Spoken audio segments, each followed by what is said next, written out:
नमस्कार मु मैत्रेयी मोर YouTube channel को आपण मानकु आउ थरे स्वागत जनाउछि। आशा करुछि आपण माने समस्ते प्रभु श्री जगन्नाथଙ୍କ दयारु भलरे थिबे, सुखरे थिबे, शांतिरे थिबे। तो आज विशिष्ट साहित्यिक श्रीजुक्त अनंत प्रसाद पंडांकर एक स्मरणीय गप मु नहीं आसी। बहुत सुंदर गप, मते तो बहुत भल लगिला। आसंतु आज मु आपनको से गपटी पढ़ी सुनेबी। गपटीर शीर्षक हेउछि टाइप 4। रमेश बाबू सेक्रेटेरिएट रे काम करती। कटक सहर रे गोटे गली भितर तांको बसा। इटा कांथिनी कांथ, तळ पक्का आ उपरे छपर। काहे केउ कांथरे चून लागि नाही, किंतु से साही भितरे से घरटी सबुठारु भल कहिले चले। ता करकु लागिछि साइकेल मरामती बालार गोटाए कुड़िया घरटे। कांथपटे मेला होई गलानी। बाउंस उपरे कादुआ छटा होइतिला। केउ कादुआटा खसी पड़लानी। बाउंस गुड़ाक जल जल करी दिसुछि। ता से पाखकु सगड़िया कालू खाँर घर। गोटाए बखरा, सेथिरु अधकरे रहंती कालू खाँर नालिया कसरा बलद जोड़ाए, आउ अधकरे दुई बखरा करा जाइछि। गोटाकरे रोसेई हुए, आउ गोटाए होछि कालू खाँर सोइबा घर। ता आर पाखकु बरा गुलुगुला बालार घर। ता अवस्था भी तद्रुप। चालरू अधे नड़ा उड़ीगलानी। दिनरे खरा, रातिरे तारा दिसुछि। एमिति एमिति केते बेउसादारंकर घर सेई पड़ाटीरे। किंतु सेति मध्यरे एकमात्र बाबू होउछंती रमेश बाबू। रमेश बाबू बाबू निश्चय। पेंट उपरे हावाइन पिंधंती। नाक तले परजापतिया निश रखिछंती। हातरे सोनामतीटी जक जक साइकेल रे जिबा आसिबा करंती। तांको तुलनारे से साही रे आउ जेते बेउसादार अछंती समस्ते मळीमुंडिया श्रेणीर। सेथिपाई से पड़ारे रमेश बाबूंकर खातिर खूब बेसी। ऑफिस काम सारी घर को फेरिले रमेश बाबू।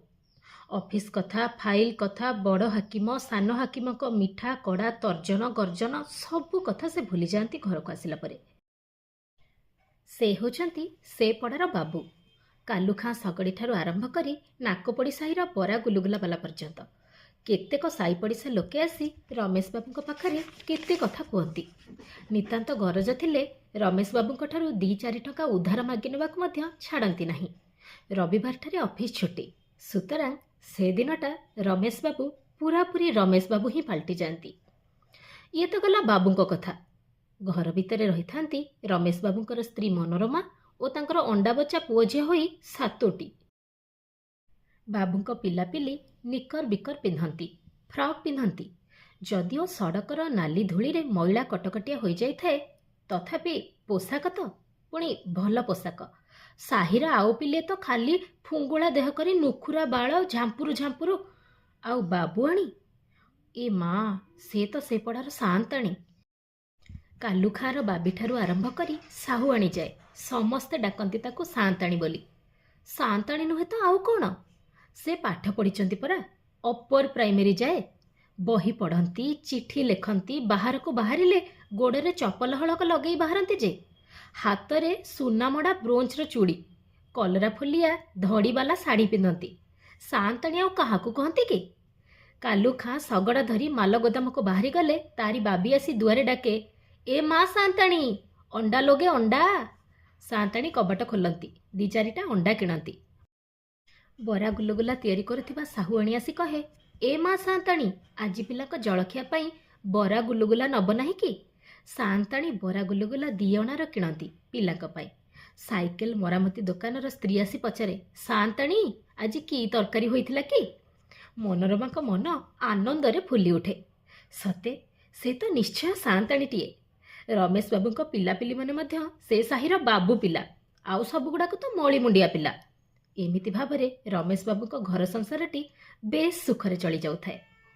दिने हठात ऑफिस रु फेरी रमेश बाबू हस हस मुहरे दुआर मुहरु डाक पकई पकई घर भीतर को पशिगले।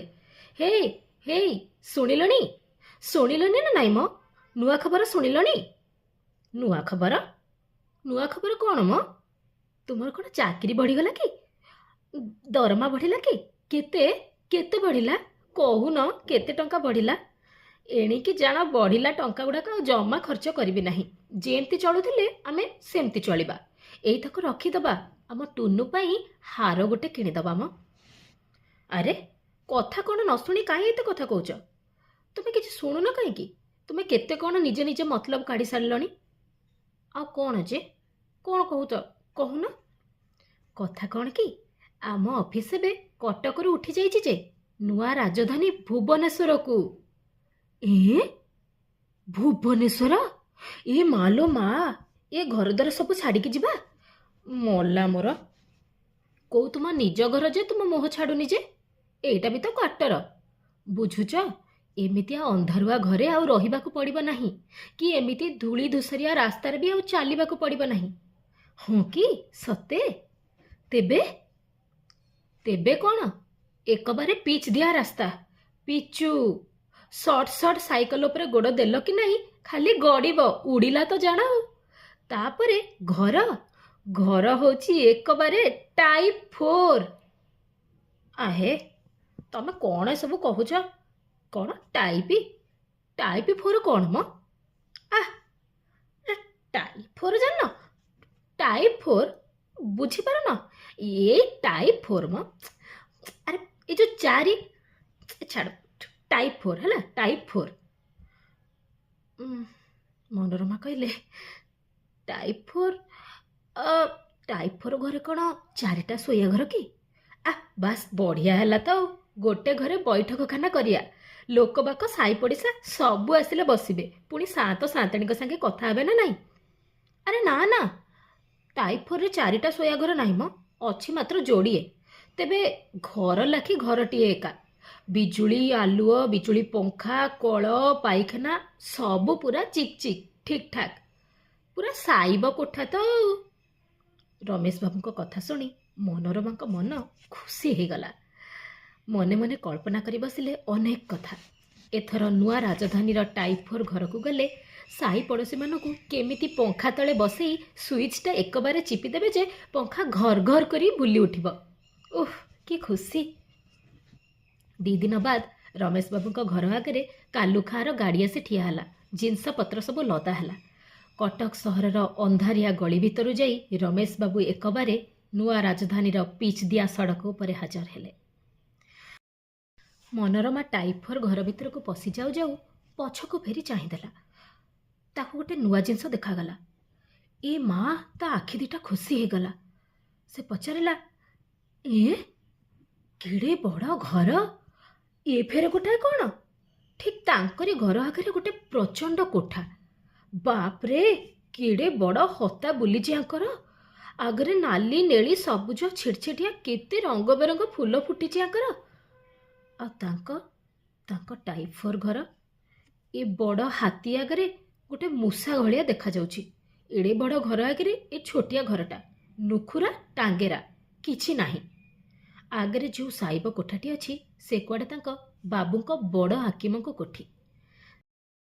ତା ସେଇ ପାଖକୁ ନାଲିଆ କାଗଜ ଫୁଲ ଫୁଟିଥିବା ହତା ଭିତରେ ସେ ଯେଉଁ କୋଠାଟି ଦିଶୁଛି ସେ ହେଉଛି ତାଙ୍କ ସ୍ୱାମୀଙ୍କ ଉପର ହାକିମଙ୍କ କୋଠି। ତାଙ୍କ ଘର ସାମ୍ନାସାମ୍ନି ଯେଉଁ ଘରଗୁଡ଼ିକ ଦିଶୁଛି ସେଗୁଡ଼ାକ ହେଉଛି ଟାଇପ୍ 5, ଅର୍ଥାତ୍ ତାଙ୍କ ବାବୁଙ୍କ ଠାରୁ ବେଶୀ ଦରମା ପାଉଥିବା କିରାଣୀ ବାବୁମାନଙ୍କର ଘର। ମନୋରମାଙ୍କ ମନ ଭିତରେ କେମିତି ଗୋଟେ କ'ଣ ହେଇଗଲା। ମୁଣ୍ଡ ଉପରୁ ଶ୍ରମ ଝାଳ ନିଗିଡ଼ି ପଡ଼ିଲା। ଘର ଭିତରକୁ ପଶିଲା କ୍ଷଣି ସେ ଦେଖିଲେ ଯେ ପିଲାଏ ଟପ୍ ଟାପ୍ କରି ପଙ୍ଖା ଘୁରେଇ ଦେଉଛନ୍ତି। ଘର ଭିତରେ ପବନର ଝଡ଼। ତଥାପି ମନୋରମାଙ୍କ ମୁଣ୍ଡରୁ ଝାଳ ଶୁଖୁନି।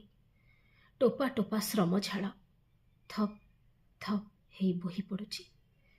ମୁହଁ ସଞ୍ଜ ହୋଇ ଆସୁଥାଏ। ପିଲାଏ ସୁଇଚ୍ ଟିପିଦେଲେ ଘର ଭିତର ଯାକ ବିଜୁଳି ଆଲୁଅ ଝଲସି ଉଠିଲା। କିନ୍ତୁ ମନୋରମାଙ୍କ ମନ ଆଖିକୁ କିପରି ଚାରିଆଡ଼ ଖାଲି ଅନ୍ଧାରୁଆ ଦିଶିଲା। ମନୋରମା ଖିଡ଼କି ବାଟେ ବାହାରକୁ ଚାହିଁଲେ। ତାଙ୍କ ଘର ଆଗରେ ଥିବା ବଡ଼ ହାକିମଙ୍କ ମେମ୍ ସାହାବ ଉଚ୍ଚା ଗୋଇଟିବାଲା ଜୋତା ପିନ୍ଧି ଡଗଡଗ ହେଇ ରାସ୍ତାରେ ଚାଲି ଯାଉଛନ୍ତି। ତାଙ୍କ ସାଙ୍ଗେ ଚାଲିଛନ୍ତି ତାଙ୍କ ସାଇବ। ପାଖରେ ଗୋଟାଏ ହେଟା ବାଘ ପରି କୁକୁରଟେ। ବଡ଼ ସାଇବଙ୍କୁ ଦେଖି ସାଇକେଲରୁ ଓହ୍ଲାଇ ମୁଣ୍ଡ ନୁଆଇ ଜୁହାର ହେଲେ। ମନୋରମାଙ୍କ ମୁହଁଟା ମଉଳି ପଡ଼ିଲା। ସେ କୋଉଠୁ ଜୁହାର ହେବା ଜାଣିଛନ୍ତି ଯେ ସେ ତ ସିଏ ତ ସାଆନ୍ତାଣୀ ନା। ସାଇବ ସାଇବାଣୀ ଚାଲିଗଲେ ତାଙ୍କ ଦାଣ୍ଡ ଦୁଆରେ ଦେଇ। ଟିକିଏ ବି ଆଡ଼ ଆଖିରେ ଚାହିଁଲେ ନାହିଁ ମନୋରମା ଆଡ଼କୁ। ମନୋରମା ଭାବିଲେ, କାହିଁ ତାଙ୍କ ପଡ଼ୋଶୀ କାଲୁ ଖାଁର ବାବି, କାହିଁ ସେଇ ବରା ଗୁଲୁଗୁଲା ବାଲି ସାହୁଆଣୀ, କାହିଁ କେହି ତ ତାଙ୍କ ଦୁଆରେ ପଶି ଆସି ଆଉ ତାଙ୍କୁ ଏଠି ସାଆନ୍ତାଣୀ ବୋଲି ଡାକୁନାହାନ୍ତି। ମନୋରମାଙ୍କ ମନ ମଧ୍ୟରେ ବହିଯାଉଛି ଏକ ତୁମୁଳ ତୋଫାନ। ଏତେ ବଡ଼ ଏରିଆରେ, ଏତେ ଲୋକମାନଙ୍କ ଭିତରେ ସେ କିଏ ଯେ? କେଉଁଠି ତାଙ୍କ ସ୍ଥାନ? ରମେଶ ବାବୁ ଘର ଭିତରକୁ ପଶି ଆସୁ ଆସୁ ଦେଖିଲେ ପିଲାଗୁଡ଼ାକ ସବୁଯାକ ପଙ୍ଖା ଖୋଲି ଦେଇଛନ୍ତି। ସୁ ସୁ ସୁ ଘର ଭିତରେ ଗୋଟାଏ ଝଡ଼ ବହୁଛି ଯେମିତି। ଆଲୁଅ ଜାଳି ଦେଇଛନ୍ତି। ମନୋରମା ନୀରବ, ନିଶ୍ଚଳ, ପ୍ରସ୍ତର ମୂର୍ତ୍ତି ପ୍ରାୟ। ତାଙ୍କ ଆଖି ଆଗରେ ନାଚି ଯାଉଛି ସେଇ କାଲୁ ଖାଁର ବାବି। କାନରେ ବାଜି ଯାଉଛି, ଏ ମା ସାଆନ୍ତାଣୀ, ଅଣ୍ଡା ଲୋଗେ ଅଣ୍ଡା। ସତେ ଯେମିତି ସାହୁଆଣୀ ଆସି ଦୁଆରେ ଡାକି ଯାଉଛି, ଏ ମା ସାଆନ୍ତାଣୀ, ବରା ଗୁଲୁଗୁଲା ନେବେ? ରମେଶ ବାବୁ ପଚାରିଲେ, ଏମିତି ମୂକ ଭଳିଆ କାହିଁ ବସିଛ ଯେ? ଏ ଘର କ'ଣ ମନକୁ ପାଉନି କି? ମନୋରମା ଭାରି ଗଳାରେ କହିଲେ, ଏମିତି ଜାଗାରେ ତମେ କାହିଁକି ଘର ନେଲ? ଖାଲି ଏମିତିକା ଘର ଥିବା କି ପଡ଼ା ଥିବା ଏମିତିଆ ଘର ମିଳିଲାନି? ରମେଶ ବାବୁ କହିଲେ, ହଁ, ସେମିତି ସେମିତି ପଡ଼ା ସବୁ ଆଗରୁ ତିଆରି ହେଉଥିଲା ଯେ ଟାଇପ୍ 4 ପାଇଁ ଅଲଗା। କିନ୍ତୁ କେତେକ ବଡ଼ ବଡ଼ିଆ ଲୋକ କହିଲେ ଯେ ପାହାଚ ପାହାଚ ନ କରି ଗୋଟାଏ ପଡ଼ାରେ ସାନ ବଡ଼ ସମସ୍ତଙ୍କ ପାଇଁ ଘର କରିଦିଅ। ବଡ଼ ବାବୁ ବି ରହିବେ, ସାନ ଚାକିରିଆ ବି ରହିବେ। ସେଥିପାଇଁ ଏବେ ମିଶା ସଜା କରି ସାଇବଙ୍କ କୋଠି ପଛକୁ ତ ଠିକ୍ ଆମ ଟାଇପ୍ 4ଟା ଗଢ଼ା ହୋଇଛି ଆଉ। ହଁ ଯେ, ତମେ ତମେ ଟାଇପ୍ 4ଟା କାହିଁକି ବାଛିଲ ଯେ? ଆଉ କିଛି କାହିଁ ବାଛିଲନି? ଆରେ, ଭଲ କଥା କହୁଛ ତମେ। ମୁଁ ବାଛିଲି? ମୁଁ କେମିତି ବାଛିଲି ଯେ? ମନୋରମା, ଆମେ ପରା ଚତୁର୍ଥ ପାହାଚର ନୌକର। ମୁଁ ପରା ପିଅନ। ସେଥିପାଇଁ ଆମକୁ ଟାଇପ୍ 4 ଘରଟା ମିଳିଛି। ଏତକ କହୁ କହୁ ରମେଶ ବାବୁଙ୍କ ଆଖି ଛଳ ଛଳ ହୋଇ ଆସିଲା, ସ୍ୱର ରୁଦ୍ଧ ହୋଇ ଆସିଲା। ଦୀର୍ଘ 10 ବର୍ଷ ସେ ସରକାରୀ ଚାକିରି କରି ଆସିଥିଲେ, କିନ୍ତୁ ଅଫିସରୁ ଫେରିଲା ପରେ ସେ ଆଉ କେବେ ବି ଚାକିରି କଥା ଭାବି ନାହାନ୍ତି କି କେହି ତାଙ୍କୁ ସେ କଥା ମନେ ପକାଇ ଦେଇନାହାନ୍ତି। କିନ୍ତୁ ଆଜି ଅଫିସରୁ ଫେରିଲା ପରେ ସେ ପୁରାପୁରି ଆଗରୁ ପାଲଟି ଯାଉଥିଲେ ତାଙ୍କ ପଡ଼ାର ବଡ଼ ବାବୁ। ସାହି ପଡ଼ୋଶୀଙ୍କ ସାଥିରେ ମିଶି ସେ ମଣିଷ ଭାବରେ ଚଳି ଆସୁଥିଲେ, ତାଙ୍କ ସୁଖ ଦୁଃଖକୁ ଆପଣାର ଭାଗିଦାର କରୁଥିଲେ। କିନ୍ତୁ ଆଜି ଏ ନୂଆ ରାଜଧାନୀର ଟାଇପ୍ 4 ଘରେ ରହିଲା ବେଳୁ କିଏ ଯେମିତି ପ୍ରତି ମୁହୂର୍ତ୍ତରେ ତାଙ୍କ ମସ୍ତିଷ୍କରେ ଗୋଟାଏ ଲୁହା ଗୋଜ ଫୋଡ଼ି ଫୋଡ଼ି ତାଙ୍କୁ ଚେତେଇ ଦେଉଛି ଯେ ସେ ଚାକର, ସେ ନୌକର, ସେ ମଣିଷ ନୁହନ୍ତି। ସେ ଗୋଟେ ଅଲଗା ଶ୍ରେଣୀର ଜୀବ, ଅଲଗା ପ୍ରଜାତିର ନୀଚ ଜୀବ। ତାଙ୍କ କାନରେ ବାଜି ଉଠୁଛି, ଟାଇପ୍ 4, ଟାଇପ୍ 4, ଟାଇପ୍ 4, ଟାଇପ୍ 4।